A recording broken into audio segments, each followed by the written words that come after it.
हम जो है इन सबको ही हथौड़ी हैमर बोलते हैं, लेकिन दरअसल ये इनमें से कुछ हैमर हैं और कुछ मैलेट हैं।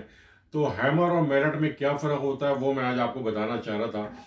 मेरे पास एक ये जो आप देख रहे होंगे ये बिल्कुल स्टील है, ये हैमर कहलाता है। ये भी जो है स्टील का है, ये भी हैमर है।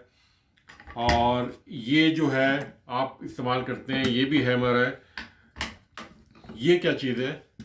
ये ब्रास का बना हुआ हथौड़ी है, लेकिन इसको हम क्या कहते हैं? मैलेट। ये हैमर नहीं है, ये मैलेट है।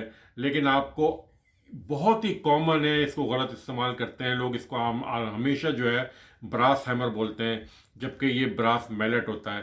तो ये इसके अंदर है। अच्छा, इसकी डेफिनेशन क्या है कि जिसकी सरफेस स्टील की होगी वो हैमर है, और जिसकी सरफेस सॉफ्ट होगी, ब्रास है, एल्युमिनियम है, प्लास्टिक है, रबर है, वुड है, अगर उनसे बना हुआ है तो वो मैलेट कहलाते हैं।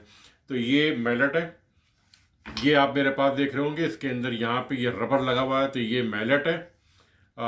ये मेरे पास है, इसके अंदर एक पीस ये वाला यहाँ लगा हुआ है, तो ये मैलेट है रबर का, और इस हिस्से में प्लास्टिक का पीस लगा हुआ है। तो ये हमारे पास मैलेट है, ये हैमर नहीं है। और इसी तरह ये है, ये हैमर है, ये भी हैमर है, ये भी हैमर है, और ये भी हैमर है, और ये भी हैमर है। ये ब्लो डेड हैमर इसको हम कहते हैं, लेकिन ये भी मैलेट कहलाता है। ब्लो डेड हैमर है इसका असल नाम। इस पर मैंने अलग से वीडियो बनाई हुई है, लेकिन ये मैलेट है। शुक्रिया।